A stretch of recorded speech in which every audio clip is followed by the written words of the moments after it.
Welcome back to Game 2 of the South America Challenge Finals here on HeflaTV HB1.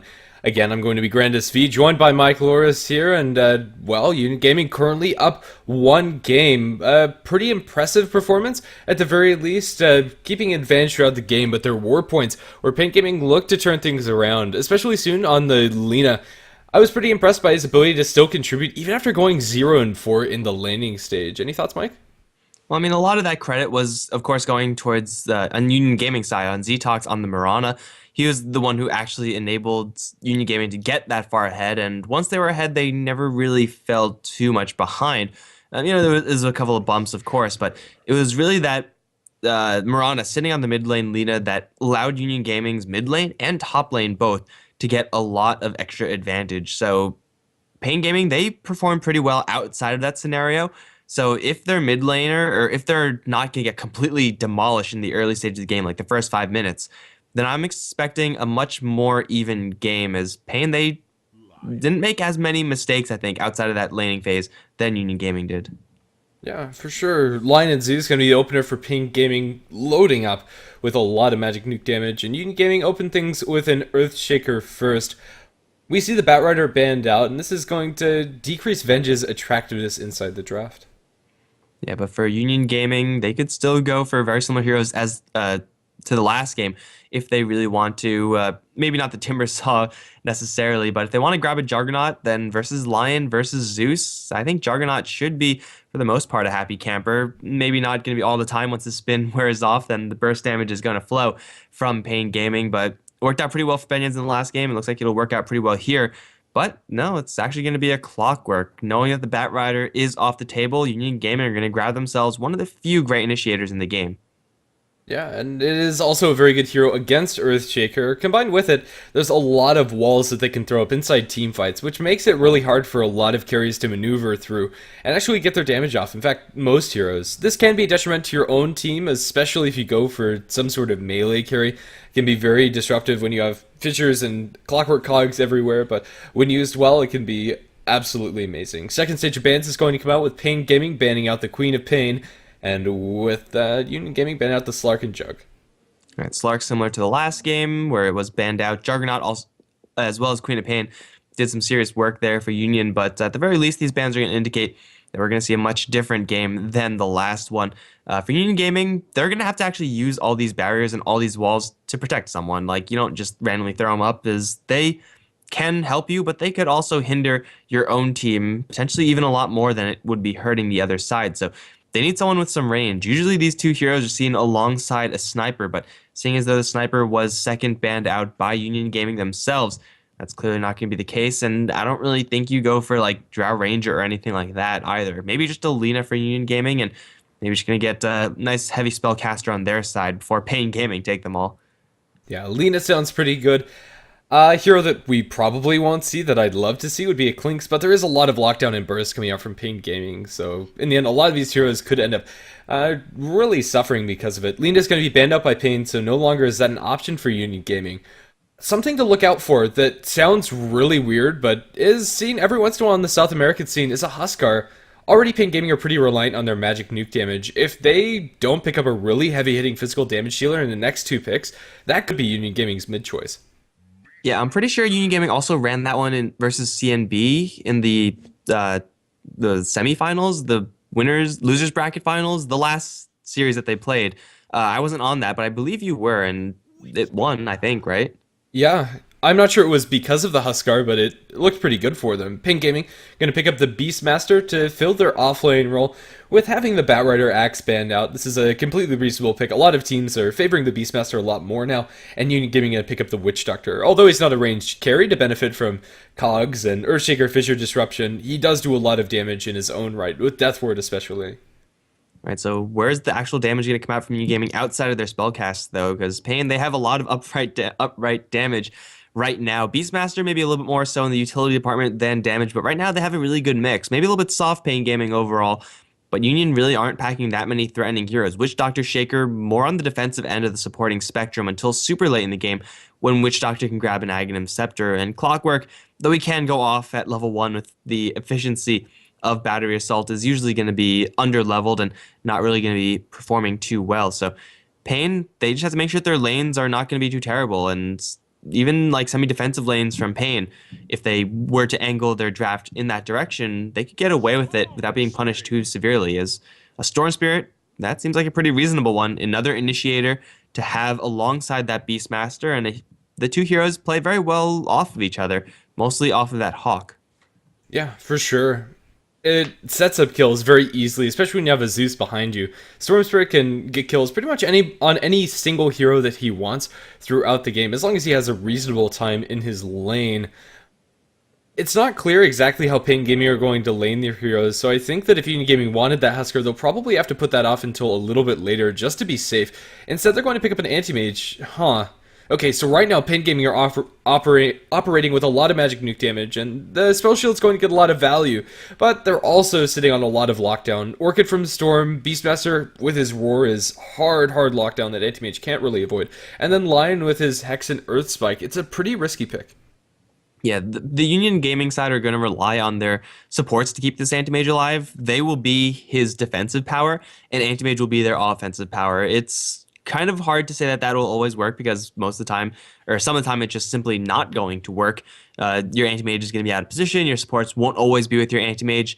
And if Pain Gaming jump up the AM, they will be able to bring him down pretty convincingly with their amount of lockdown. Maybe not the most physical damage from Pain, but they'll have enough chasing power with the Storm Spirit, with everything else as well, to make sure the Anti-Mage stays down. But Anti-Mage, the upside of him right now, you're going up against 3 Anti-Heroes, one of them being Storm Spirit, so that's an instant counter right there to the Anti-Mage. If you Ball Lightning in, use up most of your mana, well, you're just going to die to a Mana Void. So it's a pretty nice pick as far as one-to-one counters are concerned, but Union Gaming walking a very delicate line right now. Yeah, for sure. Last picks are going to come out. Union Gaming scared of a really hard safe lane farmer, expecting Zeus to be played as a support role, and I suppose that's completely fine. Against the Clockwork, although Zeus might end up losing his life to the clock if he gets out of position. If he doesn't, Chain Lightning's pretty good harass, and it could zone him out pretty effectively and still get experience as the bottom line. Pain Gaming, they're open to a lot of different lane situations for themselves. If they really want to go hard and just global ganking, they could throw the Beastmaster towards the offlane, Storm mid, or rather, Storm safe lane and Zeus mid, but regardless, they're going to go for a Phantom Assassin as their last. Looks like it's going to be probably a Zeus support now along with that Lion. Beastmaster off, Storm Spirit mid. They were lacking a little bit in that physical right-click damage, and now they actually can do something with all their lockdown. You stun someone with a Vortex, silence them with an Orchid from Storm Spirit, hex them. Phantom Assassin is able to jump in and then just clean house. And as far as counters to the Phantom Assassin are concerned for Union Gaming, they have the Cask and the Fissure, and that's all well and good and everything, but Phantom Assassin doesn't really care too much for Clockwork. You could just jump right outside of the cogs and you'll be A-okay. And in a man fight, assuming Phantom Assassin has any sort of RNG on her side at all, she's most likely going to take that one versus Anti-Mage, especially if she gets a Battle Fury, which she may not want to do, but she can possibly get that if Anti-Mage is going to grab a Manta. But this Phantom Assassin is going to be really tough for Union Gaming to actually deal with. They have to shut her down early on, and really with Witch Doctor Earthshaker, that also will be a stretch. For sure. They have no great way to deal with evasion at all. Anti-Mage eventually might get a Monkey King bar and will have to this game, and probably will prioritize it this game more than most. But ideally, he'd like to get his Battle Fury, Manta style, and then work into something for himself rather than as a direct counter to the enemy team. And BKB this game is probably going to be a necessity if he wants to move freely throughout all of the fights. So at that point, his gold is going to be spread pretty thin. Although Anti-Mage does get that gold very quickly, Pain Gaming have the potential to put a lot of aggressive pressure onto the AM once Storm Spirit gets some levels under his belt and once Beastmaster gets his 6. At that moment, you can set up kills with the Hawk so very easily on the AM and from long distance too. I'd love to see Boots of Travel, on the Beastmaster in particular, just so it's easier for him to move through the map. Right, for Union Gaming though, they're a little bit short on damage. Right now, pretty much all the damage output is coming out from the Anti-Mage. And they need a mid laner, so who's it going to be? They don't really want to get these mobility heroes because, again, Pain have so much CC. Shadow Fiend is, yeah, he does have a lot of damage and he does go mid lane, yeah, but Shadow Fiend kind of dies very easily to everyone on Pain. Yeah, I was going to suggest SF, only because he does fill that damage void that Union Gaming do have.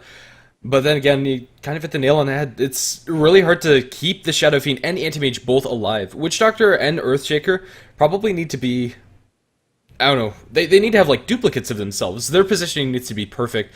If Zetok and Nightmare slip up just a little bit, they're going to be punished by the Anti-Mage and Shadow Fiend dying.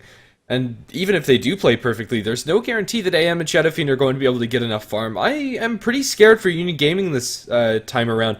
I think Pain, their draft just looks a little bit more solid. Then again, that's what we also said about last game. We didn't consider the fact that Z-Talk will just go off on his Mirana. Maybe we're going to see something similar in this game, because Storm Spirit, before he gets level 6, is a very, very easily killed target. If Z-Talk lands a Fissure Wall, or hell, even just a Fissure with Shadow Fiend there, they could easily get that kill. But we'll see if that actually is going to be possible with these lanes. For UG, they're up a game. They're going to send Nando up towards the top lane as the Clockwork. Chitoge can... this is not the same person. Will you be there? Okay, it's Will you be there going under his different alias, I suppose.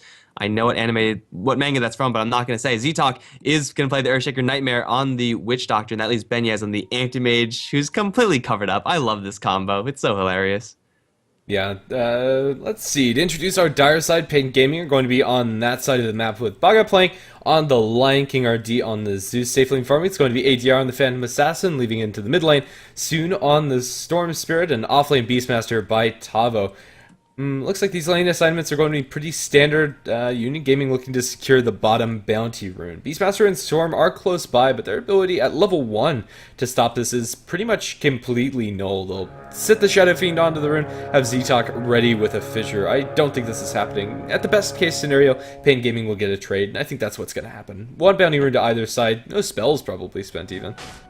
Well, Shadow Fiend is going to get a smack from Roshan. I don't know why they actually went into the Roche pit. But now Shadow Fiend's going to start things off minus 50 HP. A disaster for the Shadow Fiend. Now it's not going to matter too much in the end. With that bounty rune, he is going to actually get a Salve ferried out to him, and then probably just going to start that bottle rush. It's going to be a Shadow Fiend versus Storm Spirit lane, but there are already 2 support heroes hanging around this mid lane. King RD probably looking to dump his mana pool into the Shadow Fiend just to give Soon a little bit of edge in the lane. And Witch Doctor there, just in case they go onto the Shadow Fiend. For the time being, Nightmare is going to prepare a stack, and this is time well spent for him. Zeus actually doesn't sit there that long. In the end, falls back pretty quickly after just dropping 1 or 2 chains onto the lane. Shadow Fiend, he did use the majority of his mana pool raising down those creep waves, but he's now sitting at a respectable amount of souls. With 2, this gets a lot easier against the Storm Spirit. Already, he's on even footing with the Storm Spirit when it comes to damage, since he did go for such a stats light build. And that just means that his bottle is going to be coming up a lot faster, which means that the lane in general is going to be a lot easier for Chitoge over in the mid lane. Why did he have to choose a character that is so hard to pronounce? Maybe it'll be a lot easier for Japanese, but I'm not and you're not. So we're just have to deal with it. Up towards top, Nando is going to be going up against a pretty dangerous lane. Hell, even if it was just Lion and Phantom Assassin, this lane would be bad enough. Adding a little bit of burst damage from Zeus is certainly going to help out their cause, and Nando has to be very, very careful. He can't kill a Phantom Assassin. That's just not going to happen. He can kill Baga, but if Baga plays at all defensively, then he will keep himself alive. Benyaz is going to get bullied by the Beastmaster down towards bottom. Tavo just right-clicking him down. It's something that we can see in some matchups, but not a man fight that I expected to happen so early on here. Beastmaster running with a lot of regen under his belt and a stout shield. He's going to catch eyes onto the Earthshaker, but with no backup getting this kill is not a possibility. Earthshaker going to be forced to pick up the Illusion Rune, whereas the Bounty Rune is sat on up top for the Storm Spirit to refill his bottle with. Right, so kind of even bottle trades going on right there. Tavo might actually be chased down. No, he's going to pop the board and just go to town to Z-Talk. Illusion's not doing nearly enough because Tavo's such a great inherent fighter. However, Nightmare's up on the high ground. There's a Fissure as well as that cast Axes though. And Shaker's going to die. Beastmaster level 1 is such a powerhouse and really UG did not respect it. Unfortunately, that Fissure blocks him off from getting a Roshan denied, but still completely worth it for the Beastmaster. Not only does he get solo experience for that kill, I don't think Witch Doctor actually got any XP for Beastmaster dying. Okay, actually scratch that. He did get 160, but still the gold trade is going to be really nice for the Beastmaster himself, and that's something that's probably not supposed to happen. As you said, his base stats on the Beastmaster are really darn good. With 4 armor, a stout shield, decent amount of base damage, and a good amount of HP, those man fights are really hard to come by if you're a support. It's, I don't know, just not happening. Not happening at all. Anti-Mage is not being pressured off of the lane, however, and is farming away, but then again, so is the PA, Storm Spirit, and the Shadow Fiend. All 4 of these cores are doing quite a bit. And Benyaz getting into another fist fight with Tavo. Like, this inherent stat advantage that the Beastmaster has just from being a naturally stat-high hero is doing so much work for him. Even the Boar putting some serious damage in on the Anti-Mage, even though it's only level 1 hero. It's level 1 Boar. That's actually level 2 Boar. It's taken away, and Stout Shield or not, Anti-Mage is getting roughed up. This should be a lane where UG should feel comfortable leaving this lane to the Anti-Mage just because Mana Burn should have him at a nice advantage. But Tavo clearly does not care for Anti-Mage's Mana Burn. Look how aggressively this Beastmaster is playing. Has perfect vision, so he's going to see Nightmare. Is he man enough to go for this Witch Doctor kill? With an Orb of Venom and the slow coming out from the Boars, I think Witch Doctor is just dead here. Where's the Earthshaker in all this? Maledict is going to drop it, bounces back and forth from the Hawk, but with axes, Nightmare's gone. Tavo cannot be stopped. This Maledict is going to be pretty far from lethal, I think, as long as he's healing up. He has stick charges, that's not going to do him in. He survives on 40 HP, but if the Earthshaker was there to offer anything, that could have gone pretty well for Union Gaming. Zetox in mid, and although it's nice to protect your Shadow Fiend, they're giving this Beastmaster a lot more room than he probably should be getting. They need to get a kill on Soon right about now. Fissure is there, raises as well. Yeah, I mean, this Beastmaster is having definitely, I think, the best game that I've seen on Beastmaster ever. We never see Beastmasters do this well. It just doesn't happen. They get zoned out really hard, but UG, Witch Doctor, just not with enough presence. Earthshaker not in the lane. And the 1v2 lane for Beastmaster, it's going extraordinarily well for him. And his level 6, only 5 minutes in the game, is quickly approaching. Yeah, it's very easy to forget that Beastmaster is pretty good inside lane, and if he's given the right situations, he can do a lot, and Union Gaming are giving him that room. Let's see, the Earthshaker getting a kill on mid is really good and very important for Union Gaming. The Shadow Fiend needed some extra bit of help, as the Storm Spirit, when he gets his level 6, is able to put a lot of pressure onto the Shadow Fiend, where solo, the Shadow Fiend can't really do that. Well, Shadow Fiend is still doing okay right now versus the Storm Spirit. In fact, leading the CS right now is Chitoge over in mid. But yeah, they really just need to get more kills on Shadow Fiend just because Anti-Mage is having a tougher time. I mean, he's still doing well in the CS, Benyaz, but this is not exactly a scenario where you want to be blinking away from the enemy offlaner. Really, if you have to do that ever, then you know that this lane is not going as clean as you would really like it to. But Beastmaster, he's doing fine for right now. I think with proper positioning, UG, for the most part, should keep themselves safe from Tavo. But Nightmare is, once again, going to be aggressive on. Look at this bird and boar army. What is this? The slow on Nightmare is insane. Down to 200, they're going to turn onto Tavo. Under tower, he takes a couple of tower shots with the Maledict and the Mana Burn. Going to be dropped pretty low. I don't think that's lethal. I believe it's only level 2 Maledict. And, well, he's going to be able to walk this one off. It's still acceptable for Beastmaster, but he has slowed down quite a bit after being forced to go back to base once or two times. The Clockwork is doing not as well as the Beastmaster, but still doing acceptably for Union Gaming. Right now, the early game's pretty even. Unless Nando ends up dying, he's able to activate the Battery Assault, and that'll be enough to repel ADR, at least for the time being. Yeah, really no major advantages towards either side. Now with an experience, although experience is slightly favored towards the Pain side, or Union Gaming side, actually. Yeah, I mean, it's pretty much just going to be an even split. The Shadow Fiend doing marginally better than Storm over in mid can very quickly disappear as Storm Spirit has hit his level 7 mark. Chitoge is level 8, however, clearing out a couple of hard camp stacks will do that for your Shadow Fiend. But Soon can actually start jumping into gear soon enough. And King RD sitting in the jungle right now, he's not super close to his level 6 mark, but that's also another mark that'll heavily increase the kill power of Pain. Oh, wow. Okay, that happened. That was a kill that shouldn't be happening, in all honesty. I don't really have words for that, but that was very clean by Union Gaming. Just Fissure raised one auto attack. He was turning away to Ball Lightning, but it just didn't happen. Beastmaster continues with his double boar army to put a lot of pressure on the Nightmare. The Maledict is going to come in, and then they blink in with Benhaz. He's going to get roared, however, stunned by the Fissure as well. The damage from Axes is dropping the Anti-Mage low. He's going to Mana Void Tavo. Tavo is going to end up going down as Benhaz is dropped low, but Food Restoration will keep him alive. Pain lose a lot of momentum after their solo laners end up losing their lives. Yeah, Phantom Assassin still doing A-okay, but this is looking a lot like the last game. Actually, bottom lane, Benyaz is going to get jumped on by Soon. Had a little bit of a slow start there with the Ball Lightning, but getting killed on the Anti-Mage pretty much made up for it. Yeah, definitely so. If he was there a little bit earlier, maybe they could have turned that around, but still, it's going to get some momentum under Storm Spirit's belt, which is important as Union Gaming are getting a lot of farm under the Shadow Fiend and company. SF's going to be going for the Yule's build that's so popular right now, and he's going to have that very shortly. Once he has that, blowing up the likes of the Zeus and Lion in particular is going to be so easy. Yule's into double raise should do it. But also the Storm Spirit, like, he survives because of his mobility, and though Ball Lightning comes out pretty quickly, if the Shadow Fiend gets his combo off correctly, and by correctly I mean not completely whiffs it, then that should be enough. They're going to jump into the Shadow Fiend though, there's a fissure. Z-Talk, that's not going to save him.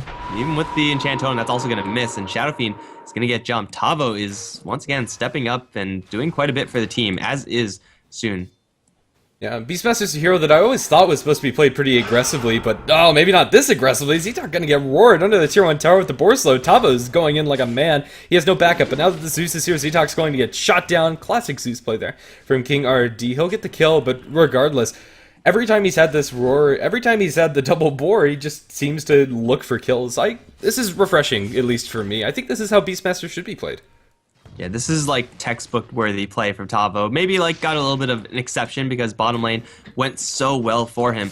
But his boars are maxed out. The Earthshaker was down to like 100 something movement speed. He was at a crawl because level 4 boar, they do slow a lot. And Shaker not exactly a heavily mobile hero to start things off. So it's allowing the Beastmaster to get kills pretty much out of nowhere. This Orb of Venom is a not super uncommon item on Beastmasters, but we don't really see it do as much as we're seeing it do in this particular game. Tavo is an engine that Pain can just drive off of, and Soon is going to be heavily benefiting from that, as well as ADR, who's under absolutely no pressure in this top lane, is just happily farming it up. Yeah, going to be going for a Battle Fury, it seems, after going for Treads and Aquila, some just cost-efficient items for the PA. Maybe he should have gone for the Battle Fury faster. He's going to get jumped up towards top with the Death Ward and the Maledict. He's going to end up going down one way or another. Gets ticked down by the Witch Doctor, and, well, pretty clean kill there for Union Gaming as they put an end to Phantom Assassin's free time. In the meantime, Anti-Mage with an Invis Rune is roaming through the enemy side of the map. It doesn't look like he got anything off of it, however. He might wrap around for Baga. He's almost at his level 6, though, Lion. And Anti-Mage is level 8. This is, I mean, survivable for Benyaz for sure, but not something he really wants to run into intentionally. He's still farming up towards his Anti-Mage, towards his Battle Fury, rather. He is Anti-Mage. And, well, it shouldn't be coming at a super fast timing. It'll be coming at a reasonable enough timing, assuming, of course, Soon doesn't go down here, or Beastmaster doesn't come down here, but Pains have so far been intent at slowing down Benyaz, and they've been doing an okay job, at least a much better job in this particular game than we've seen in other games. They haven't really slowed down this SF much, though. Although they do get one kill onto him, he's sitting on 2 kills, and now the Yule Scepter Power Treads Aquila under his belt. He's primed to look for some pretty aggressive moves by himself now at the level 11, 2 points up in that Requiem of Souls. If anybody comes to his lane, they could be in a lot of trouble. Down towards bottom, Tavo and Baga are partnered up and looking to kill off this Anti-Mage, but it's not going to be the easiest of kills as he has a Clockwork, Earthshaker, and Witch Doctor behind him. Unfortunately for the UG side, they would love for Pain to make this jump onto Benyaz because they do have all that backup. But of course, the Beastmaster once again providing value. Hawk is going to see mostly everyone, but Tavo's still sticking around for some reason. Okay, he's pretty confident in his ability to survive, and it's probably well worth it. Everyone is here from UG. Shadow Fiend even deciding to approach the south lane. This is, of course, freeing up top for ADR to do actually whatever he wants. Maybe you get a Battle Fury after all in this game as PA simply because you can't afford it. Yeah, I think that's a pretty reasonable choice from ADR. All of these rotations from the Dire side have been spotted out by a similar ward that functions at the same way as the Hawk does, but in the end, nothing happens. It's just wasted time. Union Gaming probably not going to get caught up by this smoke coming out from Tavo and Baga, but the Shadow Fiend is in a semi-vulnerable position, although he does have a double damage rune and the Yules. Not the easiest of kills. Looks like this isn't going to do much. He's just farming it up. This smoke is hinged upon the fact that King RD is looking like pretty tasty food right now. Level 6 Zeus, most people would be pretty happy to jump in on that, but UG just are not in any position to jump in. They're still just waiting for someone on Pain to jump towards Benyaz. They want it to be the Storm Spirit, but again, this bird is going to cover the entrance in from Pain. Baga going to bump into the 2 supports, gets Clockwork in, or actually, no, that hookshot went over to the boar. Baga is still cut out from the rest of his team and will go down, even though not directly. Clockwork gets that last hit with the battery assault. one support pick off for all of that time spent from Union Gaming. It's not the end of the world for Pain, but it's still a good pick off. I don't think you can really take anything away from it. Union Gaming really wanted to use that hookshot for quite some time. There's also a little bit of impatience there from Payne. That probably shouldn't have happened if the lion just was a little bit behind the bird. They would have seen everyone come in, and then you could avoid it very easily. But lion traveling right underneath the bird, and, well, clearly that sight isn't really going to provide you a huge benefit when hero's in such a vulnerable position to begin things. Benyaz now, with the Battle Fury, is going to step up his farm, but he's already behind the Phantom Assassin, who might be heading on towards the Battle Fury of her own, and it looks like she is. So, though Anti-Mage can blink between the camps, I don't know if he's going to get farmed up a lot faster than the PA in this game, and that's really where the strength of Anti-Mage comes in. He farms faster than the other guy, except not in this game. Even though Shadow Fiend hasn't been involved in kills after getting the Dual Scepter, he's still farming up an absolute storm. Getting a lot more last hits than the Phantom Assassin and the Anti-Mage, both mostly because of his ability to flash farm through all of the jungle camps. Inside, the Radiant Jungle, Tavo, and the Lion are both partnered up. If they can catch somebody out, their ability to kill is pretty high. They have the Finger of Death and the Roar both at the ready. Lion going to go for a very deep ward, places that down. That should spot out some rotations of the Shadow Fiend. We'll have to see if that ends up netting them any fruits. For so many rotations in this game, it feels like there hasn't been very much action. Yeah, especially considering last game where it ended at a kill a minute. Here we're at 14, and I mean, it's 11 kills. It's not the worst, but this is definitely a more late game setting for both sides. Storm Spirit, Phantom Assassin, the heavy hitters for Pain, whereas for UG they have the Shadow Fiend and the Anti-Mage. But really, I mean, Witch Doctor, he's not getting much of anything, although 311 is not too bad. Just doesn't have any item to support that. If he had a Hand of Midas working right now, or if anyone had a Hand of Midas working right now, they would be so happy, but it seems like this is going to be a Midas-less game. Yeah, this is the game state that Midas really does thrive in.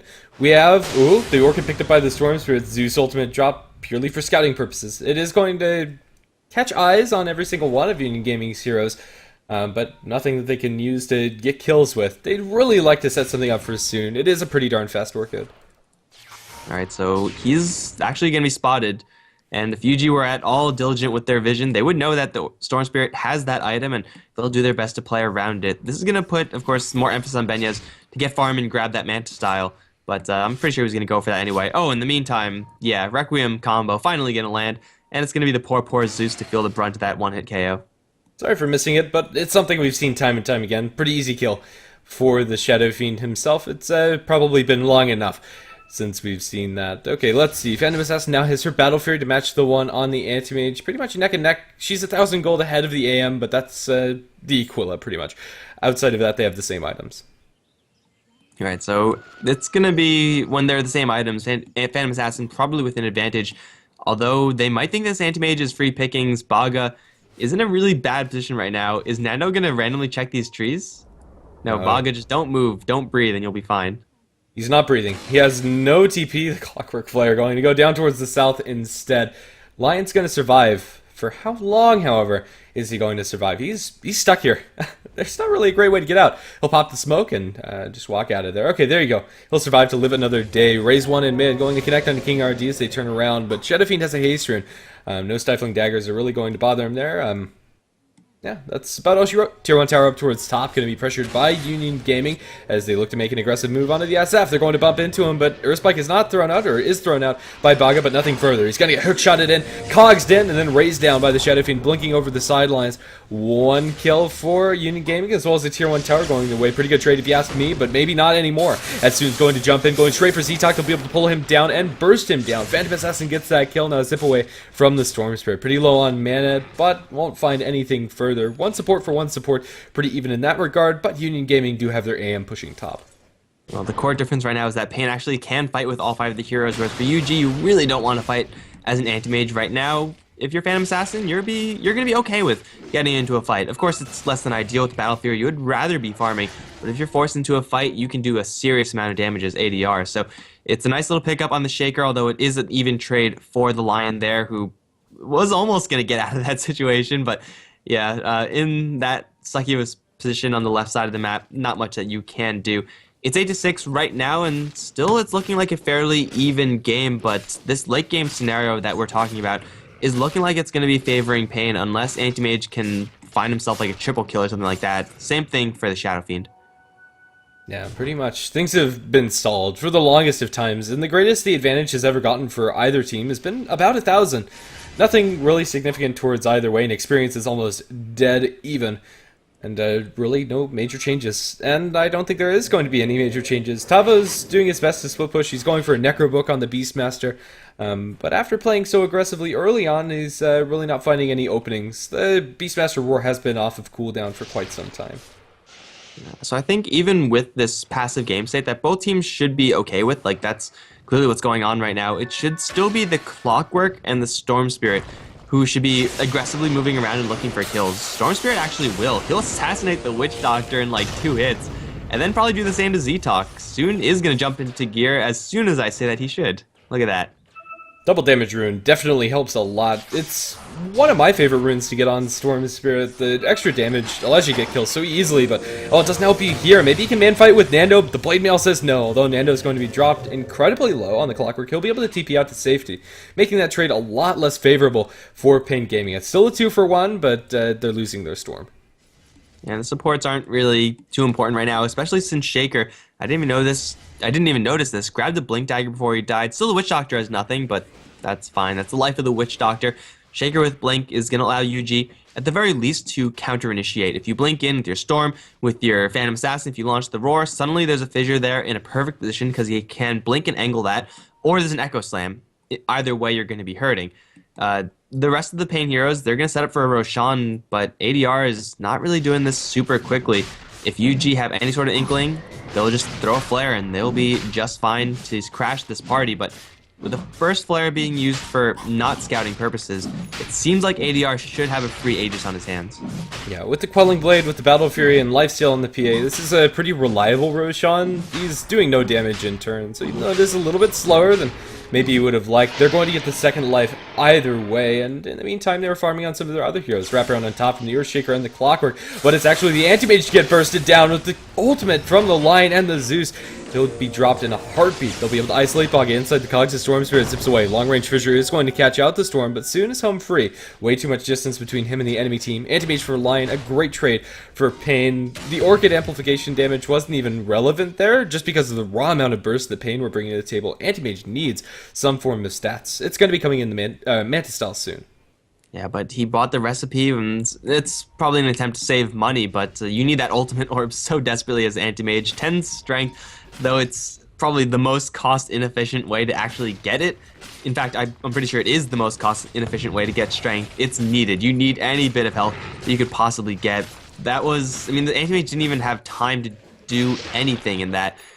He was silenced the entire time, of course, but he was blown up in an instant, so Pain get a very easy kill. That Anti-Mage maybe will be surviving later down the line once he gets more point in Spell Shield, but going for the stats build that particular time, not exactly helping him. He's still farming up pretty well, but the Phantom Assassin is farming up that much better. It's still like, actually no, 1k net worth lead. Never mind, they're still neck and neck. Yeah, but I think ADR can fight a lot more effectively with the items that the Phantom Assassin is currently sitting on. The BKB for the PA turns on the hero a lot more than the Mantis style for the aim. Although Mantis style might save him a couple of times, with this BKB, PA can go pretty headlong into the enemy team. They'll still have fissures that she'll have to work around, but with Blink Strike, that's pretty easy. Similar story for Cogs, although Hookshot's annoying, and the right clicks from Shadow Fiend, that's all she's going to have to worry about, and Monkey King Bar seems like a distant dream for anybody on the side of Union Gaming. Also Scythe the Vice. And Shadow Fiend right now, he has the most net worth on UG. He's killed a couple of heroes recently with his Yule Scepter, but for the most part, he's been sitting back. And BKB, though very nice on your Shadow Fiend, isn't really going to help you that much when the BKB Phantom Assassin is right in your grill. So Shadow Fiend has some pretty hard counters to worry about. Not only that Phantom Assassin, but also that Beastmaster Roar, who is working on a book, has it at level 2 as well. So Shadow Fiend, he's going to have some pretty good positioning, and it's going to be UG. They're going to have to rely on these barriers that we were talking about in the draft in order to keep this Shadow Fiend safe, but again, with all these blinks and mobility tools and Pain, I don't know if those are really going to be the most effective ways at holding out the Phantom Assassin and the Beastmaster from that SF. Mid lane, they're going to jump on an Nando. Blade Mail or not, ADR doesn't care. He crits himself into Blade Mail, drops himself to about half HP, but he's going to be just fine. That'll be a Summon the Dominator flying out to himself, and Tavo now has an extra upgrade for the Necro book. Very, very close to having Necro 3. And the pushing power on a Necro 3 Beastmaster is pretty immense. Blink away from the Shadow Fiend. He's going to be pretty afraid that Tavo has backup. They'll drop a Zeus ultimate, trying to scout him out. He's no longer there, however, as Sora has gotten his way towards the mid lane. Well, you can really see just by looking at the graphs what kind of game state this is actually favoring. Like, we've been talking about how it's been favoring Pain, and we're clearly not lying to you guys because we just wouldn't do that, especially if they lose Peñas again. He's fine this time, but man, Pain, they're getting ahead pretty quickly as well. Can they get Soon out alive? However, with the Mana Void, no! And, well, we talked about in the draft how that's a pretty straight-up counter, but when your Storm Spirit has so much mana under his belt and ends up losing it just like that, then Az is going to be very happy for it. What started out as a anti-mage pickoff turned into a pretty big pick for Union Gaming. The Storm Spirit's going to lose a lot of his momentum, but fortunately for him, he didn't have his Bloodstone completed before that, so he isn't going to lose any charges. Tier 2 tower and bottom going to be taken by the PA and the Beastmaster in the meantime. Yeah, that tower destruction pretty much makes that entire exchange worth it for Pain. It'll apply a little bit more pressure to the base now of UG, and these Necro units are still at half-timer. This is actually a lot of damage to the base. Incoming supports are inbound for UG, but Clockwork, he just whipped his hookshot because Shadow Fiend is in his way. That was a little bit unfortunate for UG.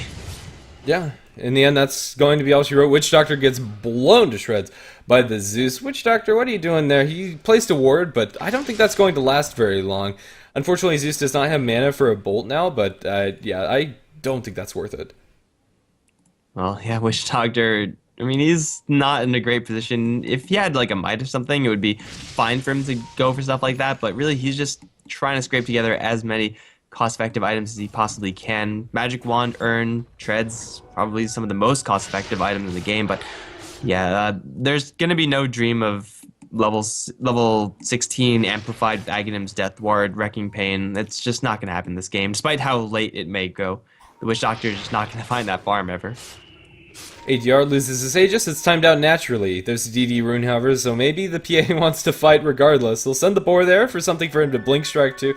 He'll do that, and at the moment he's doing a lot of damage. Zeus Ultimate going to scout out the Shadow Fiend in mid. Self-fuels?